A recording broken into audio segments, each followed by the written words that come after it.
વાસી લઈને પીશે તો મારો ભગવાન ઉંમર જોતી નહીં તારીખ જોતી નહીં શભાળો હું કહું મુકાજી ઠાકોરસિંહ હું કહું કે આ તમારી ગવાણીનું છે હું કહું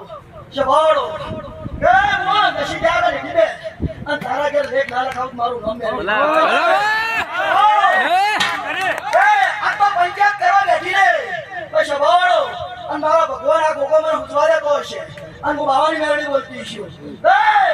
આ તો તું નમી પડી છે તો મારા ભગવાન આ હવાના 4 વાગશે અને ગોગો તારો બત્રી બોલનો જવાબ ના મારું નામ મેળવી કા ગોગા તું ભણાવી દો